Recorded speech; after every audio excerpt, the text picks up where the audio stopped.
Hello students, how are you students. आपको इस channel पर ना केवल graduation and post graduation physics के टॉपिक्स की सबसे आसान एक्सप्लेनेशन देखने को मिलती है, बल्कि आपको साथ के साथ ये भी बताया जाता है कि आपको एग्जाम में क्या और कैसे लिख के आना है, ताकि आप सिर्फ एक वीडियो देख के ही अपने नोट्स बना सकें और एग्जाम्स में बहुत अच्छे मार्क्स ला सकें। इसी कैटेगरी में आगे बढ़ते हुए आज हम बात करेंगे क्वांटम मैकेनिक्स अप्रोक्सीमेशन मेथड्स के एक और इम्पॉर्टेंट टॉपिक के बारे में, जिसका नाम है WKB और JWKB approximation method and validity condition of WKB approximation और JWKB approximation। देखिए students, WKB approximation method and validity of WKB approximation को हम ऑलरेडी इन दो पार्ट्स में डिस्कस कर चुके हैं।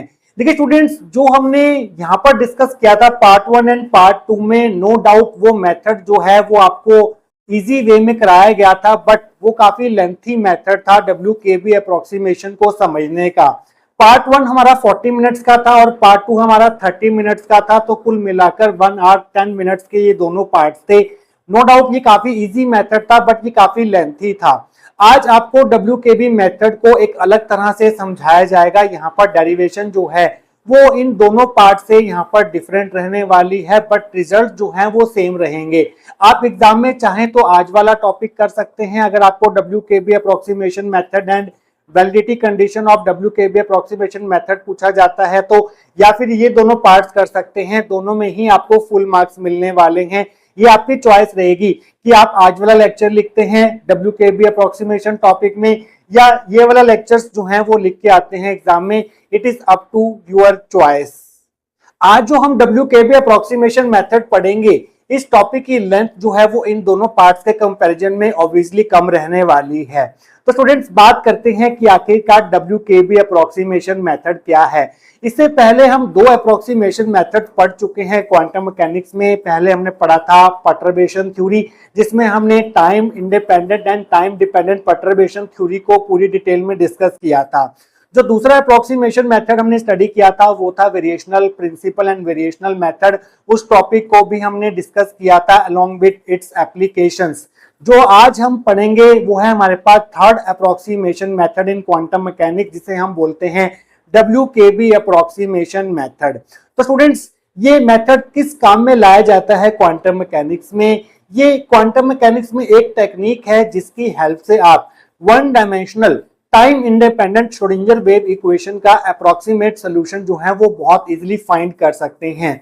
One dimensional Schrodinger wave equation जो है वो कुछ इस प्रकार से होती है, -h² 2m d² ψ/dx² plus vx psi is equal to e psi। This is one dimensional time independent Schrodinger equation. हम WKB अप्रोक्सीमेशन मेथड से इस इक्वेशन 1 का सोल्यूशन जो है वो ऑब्टेन करते हैं। सोल्यूशन ऑब्टेन करने का मतलब ये है कि हम इस इक्वेशन को सॉल्व करके साई की वैल्यू जो है वो फाइंड करेंगे। साई की वैल्यू जो है वो फाइंड करेंगे। ये बात करेक्ट है कि हम साई की एग्जैक्ट वैल्यू तो नहीं फाइंड कर पाएंगे इस मेथड से, बट इस मेथड से हम साई की अप्रोक्सीमेट वैल्यूज जो हैं वो बहुत इजीली फाइंड कर सकते हैं। तो स्टूडेंट्स, ये हमारे पास काम करती है WKB अप्रोक्सीमेशन इन क्वांटम मैकेनिक्स। ये क्या करती है? It is used to find approximate solution of one dimensional time independent Schrodinger wave equation. Solution find करने का मतलब ये है कि आपको इस इक्वेशन को सॉल्व करके साई की अप्रोक्सीमेट वैल्यू जो है वो फाइंड करनी है। तो स्टूडेंट्स, सेकंड क्वेश्चन ये है कि WKB अप्रोक्सीमेशन मेथड को हम WKB अप्रोक्सीमेशन मेथड क्यों बोलते हैं? क्योंकि इस टेक्निक को सबसे पहले 1926 में 3 साइंटिस्ट ने मिला के डेवलप किया था। वो 3 साइंटिस्ट थे वेंजल, क्रैमर्स, ब्रिलियन। वेंजल का W लिया गया है, क्रैमर का K लिया गया है और ब्रिलियन का B लिया गया है। तो इन साइंटिस्ट के पहले पहले अल्फाबेट के नाम पर इस अप्रोक्सीमेशन टेक्निक का नाम WKB मेथड रखा गया है, WKB अप्रोक्सीमेशन रखा गया है। देखिए स्टूडेंट्स, वैसे तो इस टेक्निक के ऊपर, इस मेथड के ऊपर पहले से ही एक साइंटिस्ट जिनका नाम था हैरोल्ड जेफरीज, उन्होंने काम करना शुरू कर दिया था 1924 में। उसके 2 साल बाद इन तीनों साइंटिस्ट ने मिलाकर इस टेक्निक को पूरी तरह से डेवलप किया था। तो हम WKB अप्रोक्सीमेशन मेथड को कई बुक्स में JWKB अप्रोक्सीमेशन मेथड भी लिखा हुआ देखते हैं, क्योंकि J जो है वो यहाँ पर हैरोल्ड जेफरी के J से लिया गया है। तो हमारे लिए ये ज्यादा अच्छा रहेगा कि हेरोल्ड जेफरी सर को भी हम इसका क्रेडिट देते हुए WKB अप्रोक्सीमेशन मेथड को JWKB अप्रोक्सीमेशन मेथड से प्रोनाउंस करें। और स्टूडेंट्स सबसे खास बात यह है कि ये WKB अप्रोक्सीमेशन मेथड ये कहां पर एप्लीकेबल होगी, ये सिर्फ उन्हीं फिजिकल सिस्टम्स के लिए एप्लीकेबल होगी जिनके लिए पोटेंशियल एनर्जी फंक्शन जो है वो स्लोली वेरिंग फंक्शन होगा, स्लोली वेरिंग फंक्शन होना चाहिए वो पोजीशन x का। अगर हमारा potential energy function slowly varying function है पोजीशन x का, सिर्फ उन्हीं फिजिकल सिस्टम्स के लिए ये टेक्निक का यूज करके हम one dimensional time independent Schrodinger wave equation का अप्रोक्सीमेट सोल्यूशन मींस साई की अप्रोक्सीमेट वैल्यू जो है वो फाइंड कर सकते हैं। तो स्टूडेंट्स वो हम कैसे फाइंड करेंगे, आइए देखते हैं कि ये क्वेश्चन अगर आपको एग्जाम में पूछा जाता है तो इसकी थ्योरी को आप कहां से स्टार्ट करके आएंगे, आइए पहले वो देख लेते हैं। The Wenzel-Kramer-Biglan WKB approximation method 1926 is the technique for obtaining the approximate solution of one-dimensional time-independent Schrodinger wave equation। तो सबसे पहले आप लिखेंगे कि WKB approximation क्वांटम मैकेनिक्स में हमें क्या करके देती है। WKB approximation method जो है वो एक टेक्निक है जिसकी हेल्प से हम one dimensional time independent Schrodinger equation का अप्रोक्सीमेट सोल्यूशन जो है वो फाइंड कर सकते हैं। मींस इस इक्वेशन को सॉल्व करके हम साई की अप्रोक्सीमेट वैल्यू जो है वो फाइंड कर सकते हैं। WKB अप्रोक्सीमेशन मेथड को 1926 में इन तीनों साइंटिस्ट ने मिला के डेवलप किया था, तो उनके नाम के पहले अल्फाबेट से इसका नाम WKB अप्रोक्सीमेशन मेथड रखा गया है। It is applicable only to those physical systems in which potential energy is a slowly varying function of position। ये सिर्फ उन्हीं फिजिकल सिस्टम्स के लिए एप्लीकेबल होगी जिन सिस्टम्स में पोटेंशियल एनर्जी फंक्शन V जो है वो स्लोली वेरिंग फंक्शन होगा पोजीशन x का। अब हम बात करेंगे कि आखिरकार स्लोली वेरिंग पोटेंशियल एनर्जी का क्या मतलब है।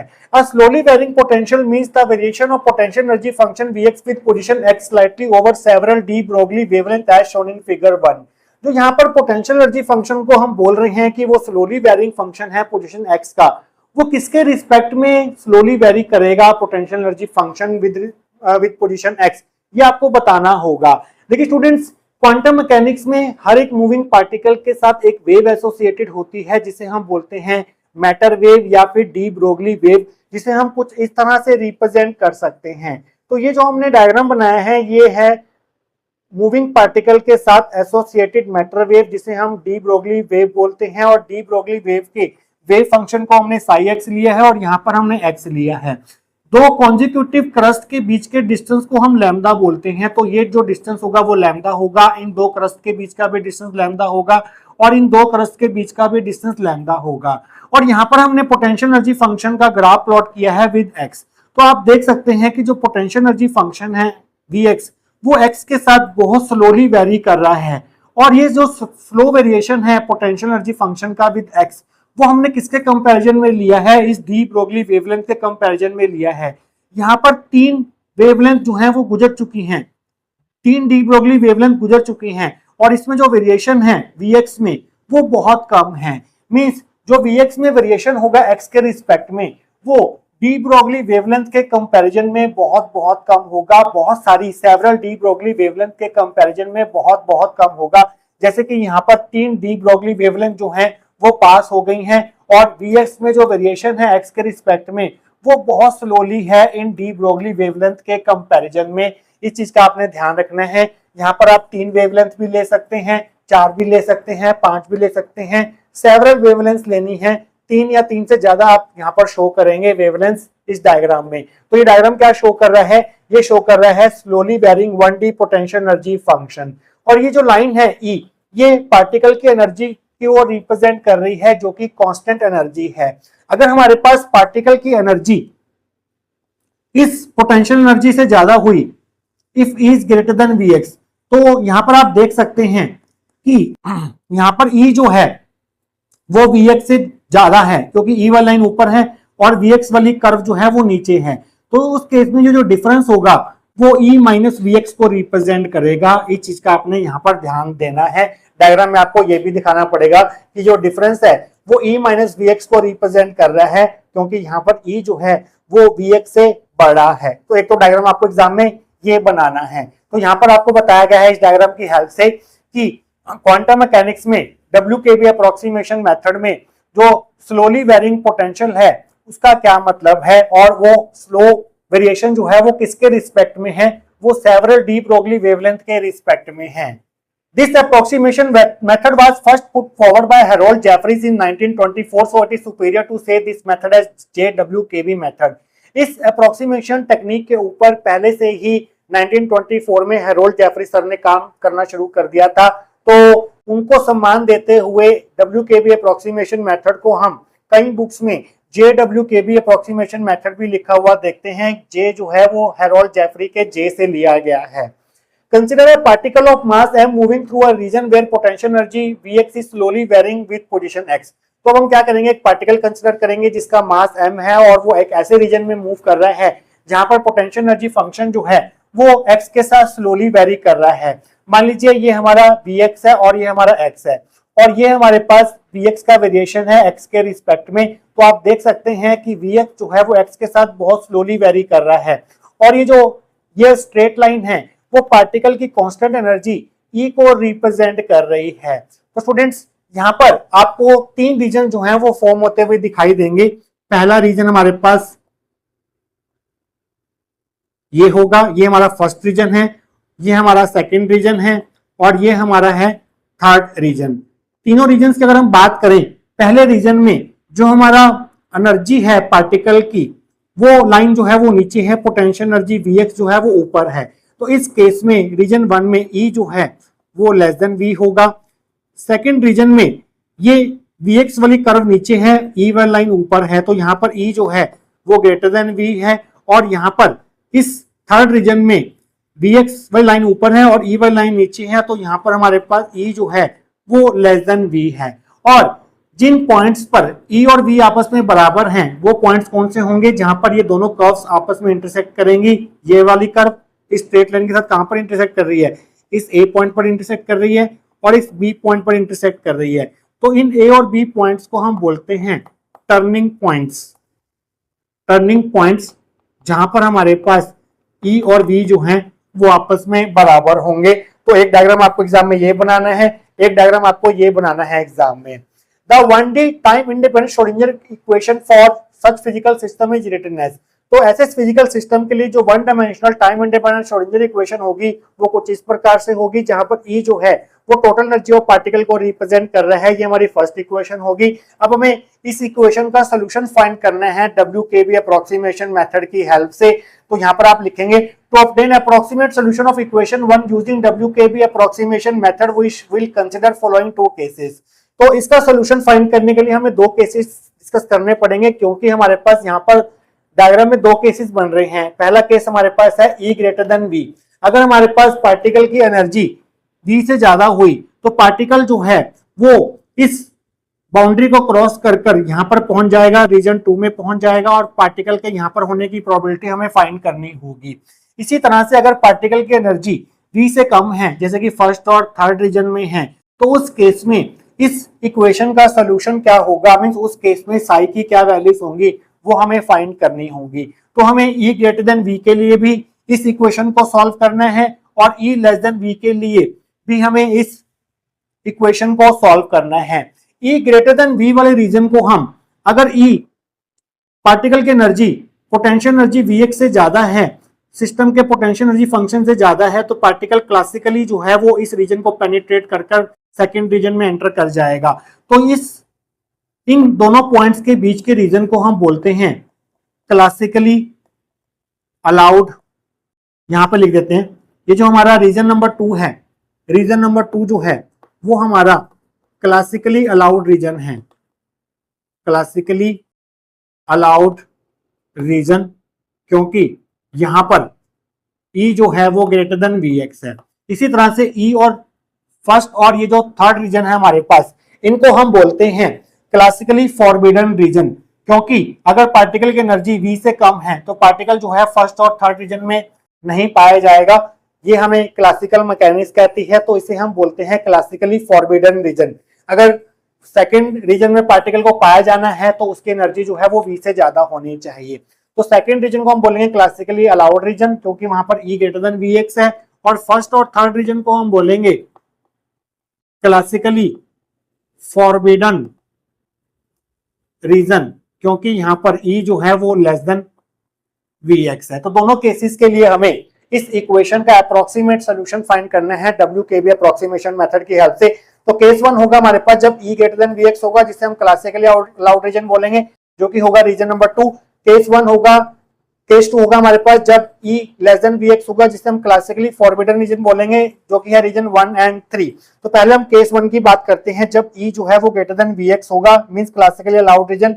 रीजन 2 के लिए इस इक्वेशन का सोल्यूशन हम फाइंड करेंगे। तो पहले हम ये मान के चलते हैं कि हमारा जो पोटेंशियल एनर्जी फंक्शन Vx है वो कांस्टेंट है। तो कांस्टेंट के लिए इस इक्वेशन का, अगर हमारे पास Vx कांस्टेंट है तो उस केस में इस इक्वेशन का क्या सोल्यूशन होगा, पहले हम वो फाइंड करेंगे।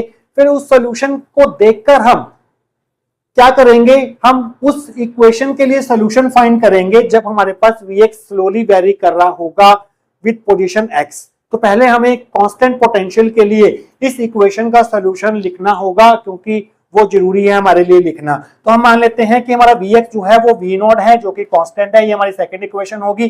तो इस Vx equal to V naught की वैल्यू को हम यहाँ पर पुट कर देते हैं। Using 2 in 1 we get minus h square by 2m d square psi by dx square plus V not psi is equal to e psi. E psi को इधर ले आओ, minus h square by 2m d square psi by dx square minus e psi plus V not psi equal to 0 आ जाएगा। इन दोनों में से minus psi जो है वो कॉमन ले लो, तो आपको मिलेगा minus h square by 2m d square psi by dx square minus e minus V not psi equal to 0 आ जाएगा। अब पूरी इक्वेशन को minus 2m by h square से मल्टीप्लाई कर दो। इस पूरी इक्वेशन को दोनों तरफ मल्टीप्लाई कर दो minus 2m by h square से, तो आपको क्या मिलेगा, 2m से 2m कट गया, h स्क्वायर से h स्क्वायर कट गया, माइनस माइनस हो गया प्लस, तो यहाँ पर बचेगा आपके पास d square psi by dx square, ये माइनस माइनस हो जाएगा प्लस, और यहाँ पर 2m बाय h स्क्वायर आ जाएगा, e minus V not psi equal to हमारे पास 0 आ जाएगा, क्योंकि 0 से इसको मल्टीप्लाई करके हमें 0 ही मिलने वाला है। तो स्टूडेंट्स अब आप क्या करेंगे, इस पूरी टर्म को आप k स्क्वायर से रिप्लेस कर देंगे। तो आप लिखेंगे d square psi by dx square plus k square psi is equal to 0। ये हमारी थर्ड इक्वेशन होगी, जहां पर k स्क्वायर जो है वो 2m by h square e minus V not को रिप्रेजेंट कर रहा है। मास कांस्टेंट है पार्टिकल का, h कट कांस्टेंट है, टोटल एनर्जी कांस्टेंट है पार्टिकल की, V नॉट हमने यहाँ पर कांस्टेंट लिया है। तो ये पूरा कांस्टेंट जो है, ये पूरा k स्क्वायर जो है वो एक कांस्टेंट होगा। तो यहाँ से जो k की वैल्यू आएगी square root 2m e minus V not by h cut square, वो भी कांस्टेंट होगी। ये हमारी फोर्थ इक्वेशन होगी। तो स्टूडेंट्स हम यहाँ तक पहुंच चुके हैं इक्वेशन नंबर 3 तक। इसके आगे की डेरिवेशन हम करेंगे नेक्स्ट सेक्शन के अंदर। तो स्टूडेंट्स लास्ट सेक्शन में हम इक्वेशन नंबर 3 तक पहुंच चुके थे। इक्वेशन नंबर 3 और कुछ नहीं बल्कि one dimensional time independent Schrodinger equation की रीअरेंजमेंट फॉर्म ही थी। इस फर्स्ट इक्वेशन से ही हम इक्वेशन नंबर 3 तक पहुंचे थे और हमारा केस चल रहा था केस नंबर 1, जिसमें हमारा ई जो है वो ग्रेटर देन Vx था। तो स्टूडेंट्स जो थर्ड इक्वेशन है वो एक सेकेंड ऑर्डर डिफरेंशियल इक्वेशन है, जहां पर k जो है वो हमारा कांस्टेंट है।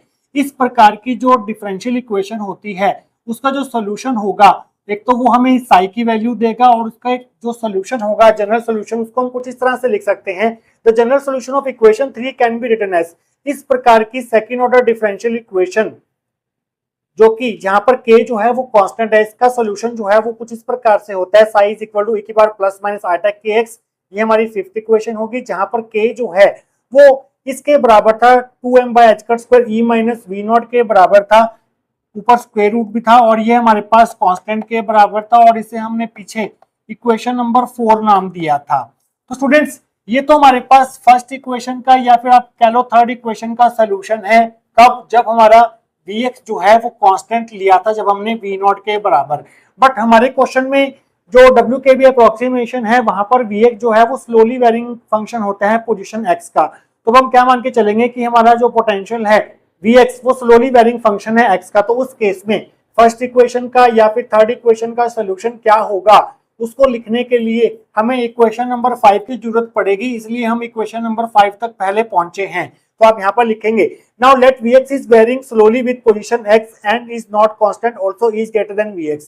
तो हमारा Vx जो है वो कांस्टेंट ना होकर स्लोली वेरिंग फंक्शन है पोजीशन x का, और वो कांस्टेंट नहीं है, और ये हमारे पास ग्रेटर देन Vx है। तो उस केस में इक्वेशन नंबर 1 को हम कैसे लिख सकते हैं, minus h square by 2m d square psi by dx square minus e psi, इस e साई को हम इधर ले आए, माइनस का हो गया, उसके बाद plus Vx psi is equal to 0 है हमारे पास। अब हम क्या करते हैं, इन दोनों में से माइनस साई जो है वो कॉमन ले लेते हैं। तो आपको एक तो यहाँ पर बड़ी ब्रैकेट लगानी होगी और साइन जो है वो अंदर माइनस का हो जाएगा और यहाँ पर एक बड़ी ब्रैकेट आ जाएगी। तो फर्स्ट इक्वेशन को आप कुछ इस तरह से लिख सकते हैं नेक्स्ट स्टेप में। अब आप क्या करेंगे, इस पूरी इक्वेशन को मल्टीप्लाई कर देंगे -2m/h² से। तो आपको क्या मिलेगा, आपको मिलेगा h² बाय 2m से 2m/h² कैंसिल हो जाएगा, माइनस माइनस हो जाएगा प्लस, यहाँ पर आएगा d² psi by dx², minus minus हो जाएगा प्लस 2m/h², इससे मल्टीप्लाई हो जाएगा 2m/h² e minus vx psi is equal to 0। इसे अब की बार हम पुट करेंगे k²x d² psi by dx² plus k²x psi is equal to 0, जहां पर k²x जो है वो 2m/h² e माइनस vx को रिप्रेजेंट कर रहा है। m कांस्टेंट है, h कांस्टेंट है, e कांस्टेंट है, बट vx जो है आपकी बार कांस्टेंट नहीं है, ये स्लोली वेरिंग फंक्शन है पोजीशन x का। अगर vx कांस्टेंट नहीं है तो k²x भी कांस्टेंट नहीं होगा, तो यहाँ पर आप लिखेंगे नॉट इक्वल टू कांस्टेंट। ये हमारी 7th इक्वेशन होगी। तो यहाँ से kx की वैल्यू आ जाएगी हमारे पास √2m e माइनस vx/h², और ये भी नॉट कांस्टेंट होगी, कांस्टेंट नहीं होगी ये 8th इक्वेशन होगी, क्योंकि vx हमारे पास कांस्टेंट नहीं है, वेरी कर रहा है x के साथ। तो स्टूडेंट्स अब हम क्या करेंगे, टोटल एनर्जी लिखेंगे पार्टिकल की E, जो कि सम होती है kinetic energy T and potential energy V का।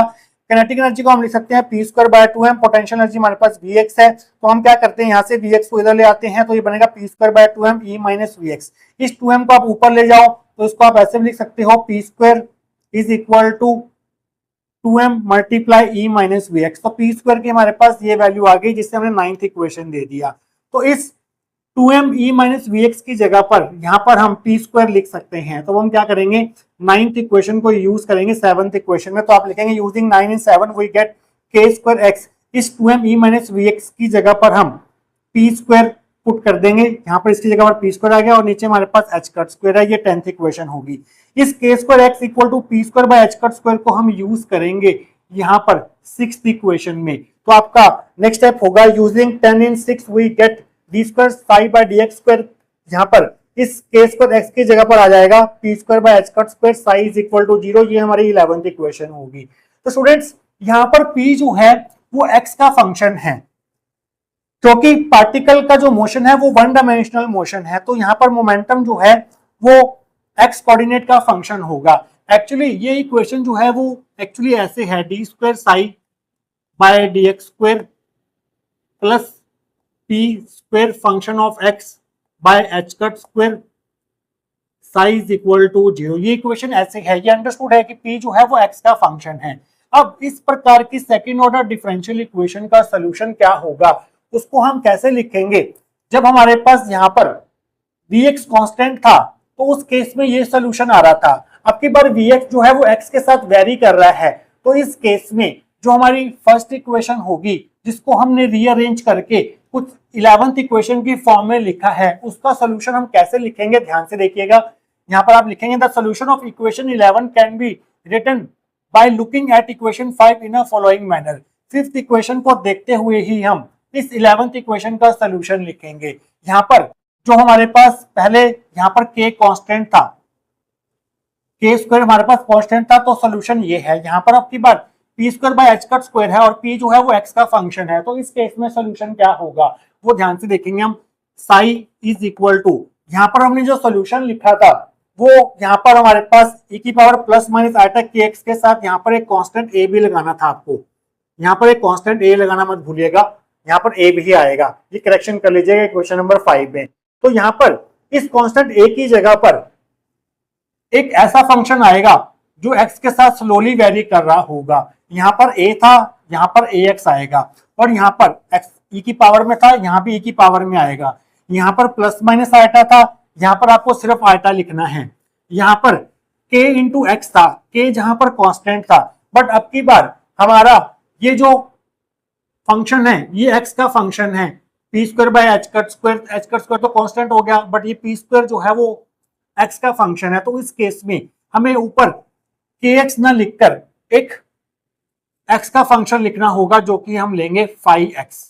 इसका आपने ध्यान रखना है।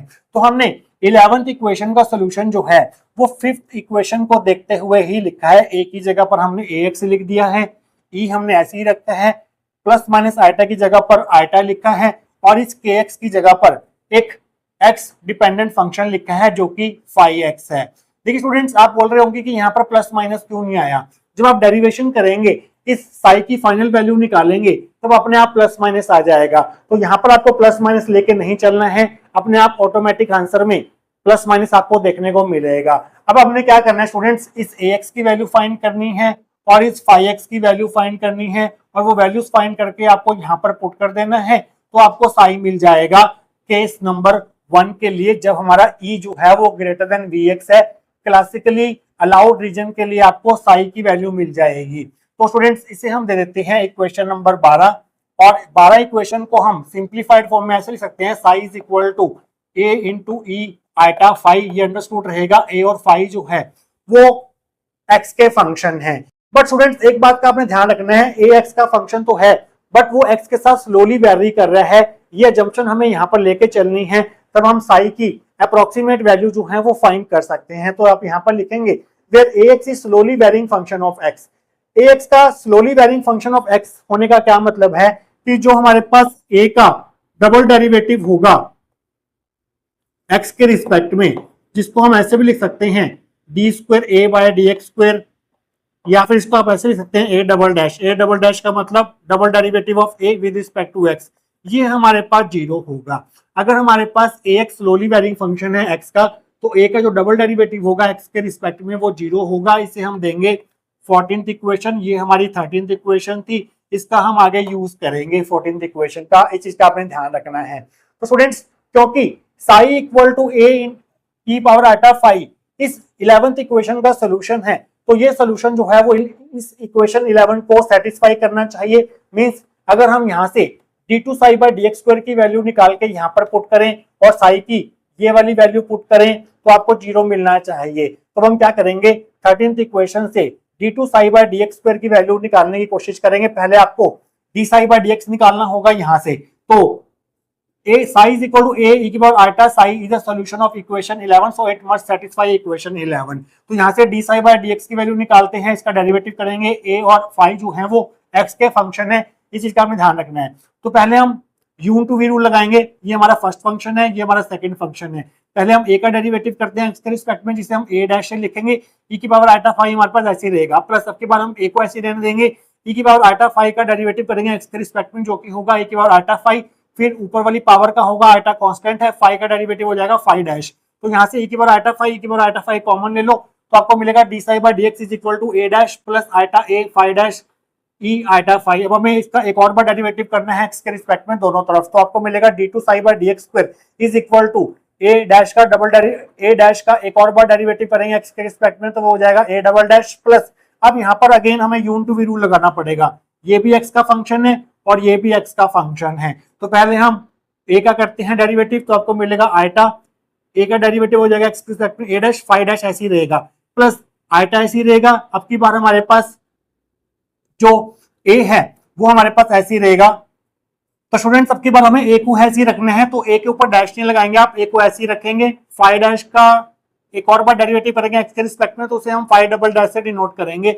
और यहाँ पर e की पावर आइटा फाई जो है वो हमारे पास ऐसे ही रहेगा। ये हमारे पास पूरा फंक्शन है u, और ये हमारे पास v फंक्शन है। तो पहले हमने इसका डेरिवेटिव किया, तो हमें ये पार्ट मिला है a डैश का, a डबल डैश हो गया। यहाँ पर हमें u टू v रूल लगा के हमें दो टर्म्स मिली, e की पावर आइटा फाई को हमने ऐसे ही रखा। अब की बार इस पूरी टर्म को हम ऐसे रखेंगे, a dash plus iota a phi dash, e की पावर आइटा फाई का डेरिवेटिव हो जाएगा e की पावर आइटा फाई, फिर आइटा फाई का हो जाएगा आइटा फाई डैश हमारे पास। अब हम क्या करेंगे, दो काम करने हैं आपको नेक्स्ट स्टेप में। एक तो e की पावर आइटा फाई कॉमन लेना है यहाँ से और यहाँ से, और साथ में इस आइटा फाई डैश को इन दोनों से मल्टीप्लाई भी करना है। तो आपका नेक्स्ट स्टेप होगा d2 psi by dx square a double dash plus iota a dash phi dash plus iota a phi double dash, plus इस a डैश को आइटा फाई डैश से मल्टीप्लाई करेंगे तो आपको मिलेगा eta a dash phi dash.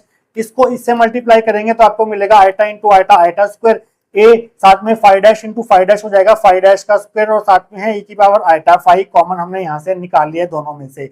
अब देखिए students, अब आपको क्या करना है, यहाँ पर इस आइटा स्क्वायर की जगह पर -1 पुट करना है। तो आपका नेक्स्ट स्टेप क्या होगा, a डबल डैश और ये टर्म जो है वो बिल्कुल सेम है, eta a dash phi dash eta a dash phi dash, तो ये दोनों एड अप होके बन जाएगा 2 eta a dash phi dash. ये टर्म हमारे पास ऐसी रहेगी, plus iota a five double dash minus eta square की जगह माइनस आ गया ए फाइव डैश का स्क्वायर साथ में ए की पावर आइटा फाइव। तो इन दोनों को हमने ऐड किया और यहाँ पर इस आइटा स्क्वायर की जगह माइनस पुट कर दिया। ये हमारी 15th इक्वेशन होगी। तो d2 psi by dx square की ये वैल्यू उठाकर पूरी की पूरी यहाँ पर पुट करेंगे और साई की वैल्यू हम ये वाली पुट करेंगे 13th इक्वेशन वाली। तो आप लिखेंगे using 13 and 15 in 11 we get. तो d2 psi by dx square की जगह पर यहाँ पर ये पूरी की पूरी वैल्यू जो है आपने उठाकर यहाँ पर पुट कर दी। A double dash plus 2 iota a dash five dash plus iota a phi double dash minus A five dash का स्क्वायर साथ में ए की power iota phi plus p square by H का स्क्वायर साई की value है हमारे पास a into a की power iota phi is equal to में हमारे पास है 0। तो स्टूडेंट्स अब आप क्या करेंगे, इस टर्म को आप उधर ले जाएंगे और यहाँ पर रियल और इमेजिनरी पार्ट्स को अलग अलग करके लिखेंगे। तो आपको मिलेगा ए डबल डैश पहले लिख दिया आपने यहाँ पर माइनस ए फाइव डैश स्क्वायर लिख दिया। ये दोनों हमारे पास बिना आइटा वाली टर्म्स हैं वो पहले लिख दी और यहाँ से आइटा कॉमन ले लिया। आइटा कॉमन आ गया, अंदर आ गया 2a dash five dash plus a five double dash और साथ में ए की पावर आइटा फाइव। इस टर्म को आप उधर ले गए तो ये बन गया minus P square by H का स्क्वायर a e की पावर आइटा फाइव। तो स्टूडेंट्स e की पावर आइटा फाइव से e की पावर आइटा फाइव जो है वो कैंसिल कर दीजिए। अब 16th इक्वेशन में दोनों तरफ रियल और इमेजिनरी पार्ट्स हमें कंपेयर करने हैं। पहले हम रियल पार्ट कंपेयर करते हैं। Comparing real part on both sides of 16 we get. तो यहाँ पर रियल पार्ट जो है लेफ्ट हैंड साइड में वो है ए डबल डैश माइनस ए फाइव डैश का स्क्वायर और राइट हैंड साइड में हमारे पास जो रियल पार्ट है वो हमारे पास ये है minus P square by H का स्क्वायर ए। ये हमारी 17th इक्वेशन होगी। बट 14th इक्वेशन के अकॉर्डिंग ए डबल डैश हमारे पास 0 के बराबर है। तो ए डबल डैश की जगह पर हम यहाँ पर 0 पुट करेंगे। यूजिंग 14 इन 17 वी गेट, यहाँ पर 0 आ गया माइनस ए फाइव डैश का square is equal to minus P square by H का स्क्वायर ए। तो इस ए से ए कैंसिल कर दो, माइनस से माइनस साइन कैंसिल कर दो। तो फाइव डैश स्क्वायर की वैल्यू आ जाएगी पी स्क्वायर बाय एच का स्क्वायर। तो यहाँ से स्क्वायर को उधर भेजेंगे तो यहाँ पर फाइव डैश की वैल्यू आ जाएगी plus minus p upon H cut. ये उधर जाकर स्क्वायर रूट बनेगा तो यहाँ आ जाएगा plus minus p upon H cut. तो फाइव डैश हमारे पास क्या है d phi by d x है equal to plus minus p by H cut आ जाएगा। तो यहाँ से डी फाइव की जो वैल्यू आएगी वो आएगी हमारे पास plus minus p by H cut into dx आ जाएगी। दोनों तरफ इंटीग्रेशन कर दो, इंटीग्रेटिंग बोथ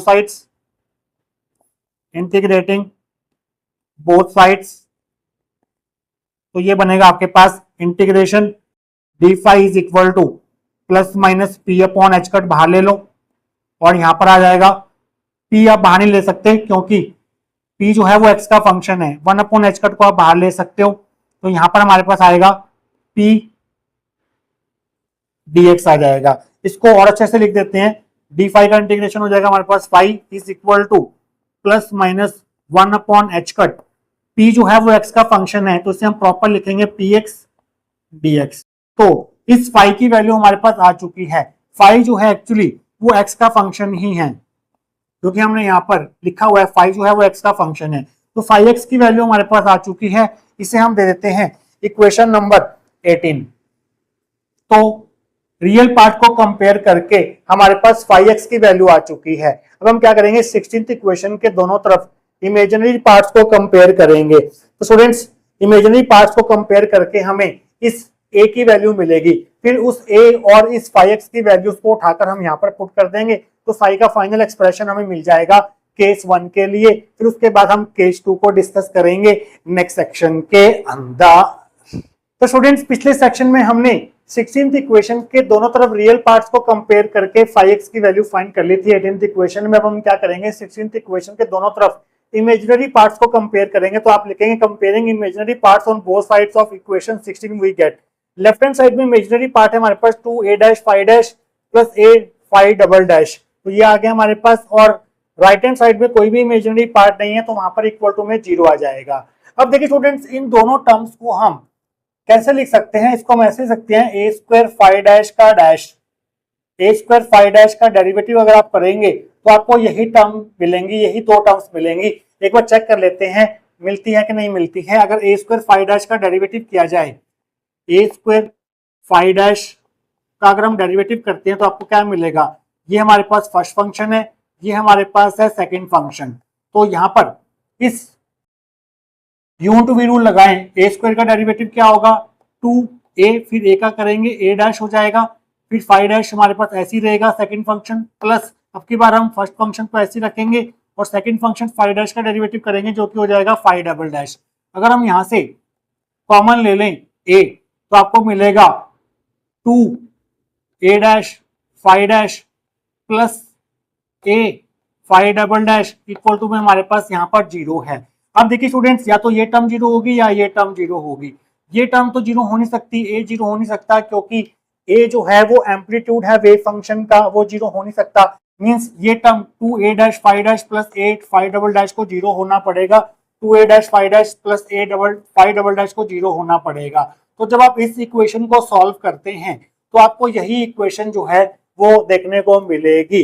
तो स्टूडेंट्स, इस इक्वेशन को हम कॉम्पैक्ट फॉर्म में इस तरह से लिख सकते हैं।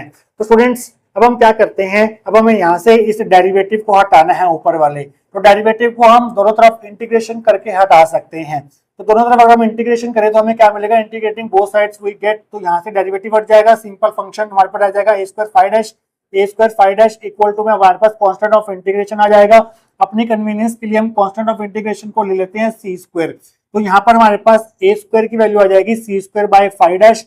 अब यहाँ से ए की वैल्यू आ जाएगी c by square root of phi dash. ये हमारी 19th इक्वेशन होगी। तो अब देखिए स्टूडेंट्स, जो पिछले सेक्शन में हमने फाइव की वैल्यू फाइंड की थी, फाइव डैश की वैल्यू फाइंड की थी, सॉरी फाइव डैश की क्या वैल्यू फाइंड की थी, फाइव डैश की वैल्यू फाइंड की थी plus minus p upon H cut.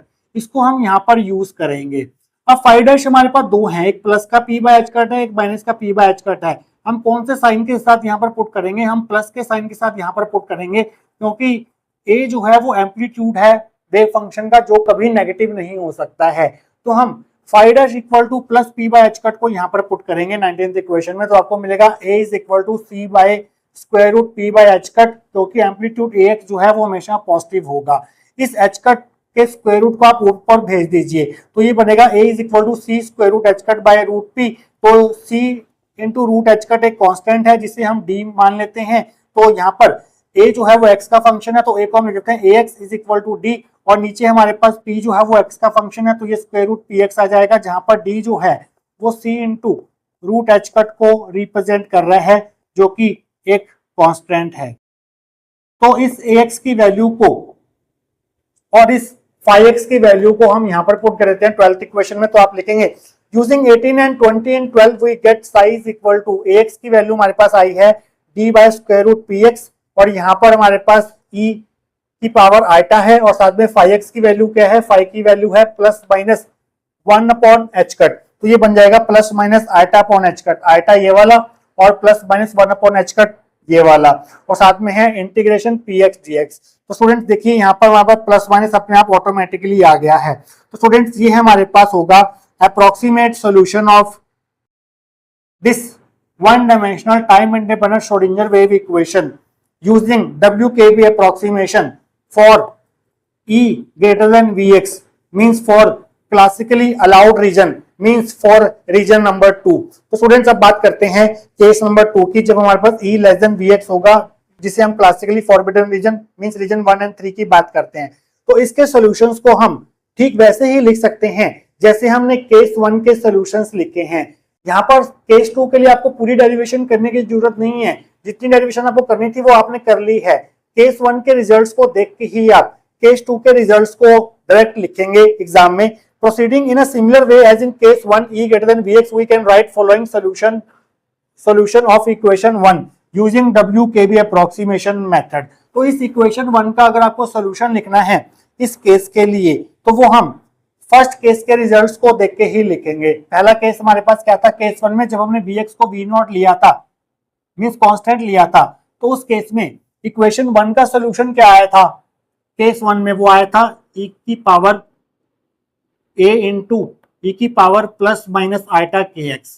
ये किसके लिए आया था, e ग्रेटर देन Vx के लिए आया था, और कब आया था, जब हमारे पास Vx V0 था।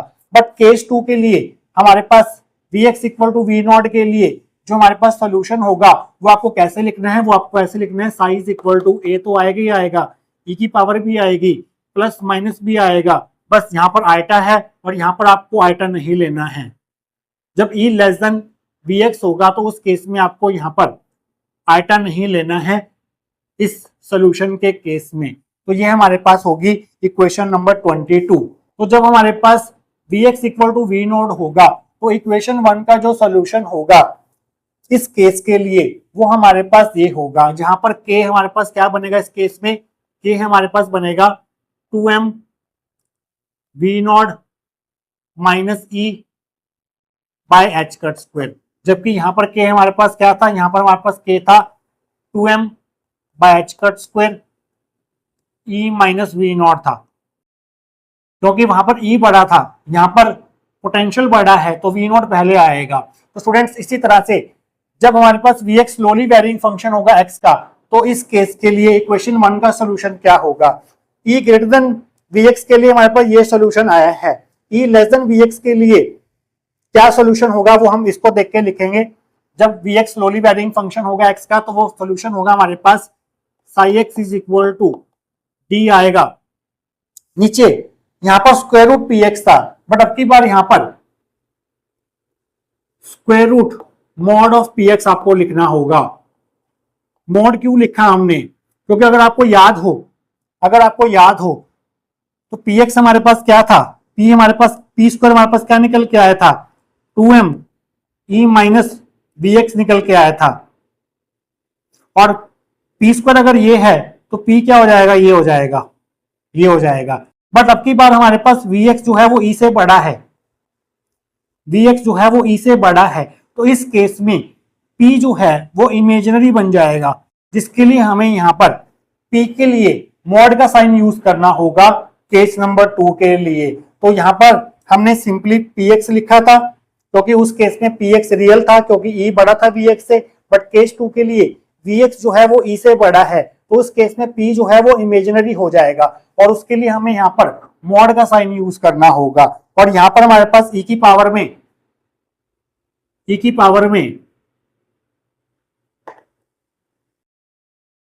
प्लस माइनस था, प्लस माइनस तो यहां भी आएगा, बट यहां पर आयटा अपॉन एच कट था, अब की बार आपको आयटा नहीं लेना है, सिंपल 1 अपॉन एच कट लेना है।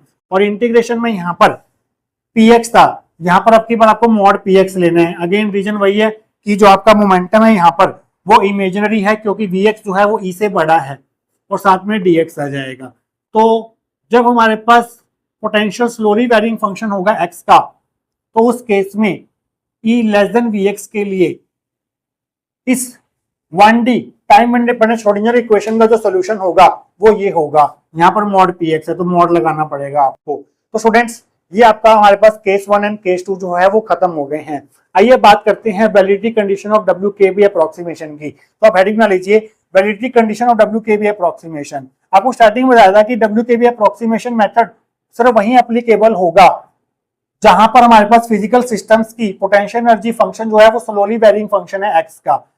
तो उन्हीं केस के लिए हम, उन्हीं फिजिकल सिस्टम्स के लिए हम one dimensional time independent Schrodinger wave equation को सॉल्व कर सकते हैं, जिनके लिए पोटेंशियल एनर्जी जो है वो x के साथ स्लोली वेरी कर रहा है। Means rate of change of potential with x जो होगा वो लेस देन 1 होगा। तो यहां पर हम बॉल लगा देते हैं कि जो मैग्नीट्यूड होगा dv बाय dx का वो लेस देन 1 होगा। मींस पोटेंशियल जो है वो x के साथ पोजीशन के साथ बहुत स्लोली वेरी कर रहा है। Means mod of dv by dx is less than 1। इसको हम इस तरह से लिखेंगे। अब स्टूडेंट्स हमने देखा था कि जो k था हमारे पास वो square root 2m by h cut square e minus vx था, किसके लिए, e ग्रेटर देन vx के लिए। यहाँ पर आप देख सकते हैं k जो है वो vx के प्रोपोर्शनल है। अगर आपका e लेस देन vx होगा तो उस केस में k जो है वो square root 2m by h cut square vx minus e के बराबर होगा। इस केस में भी k जो है वो vx के प्रोपोर्शनल है।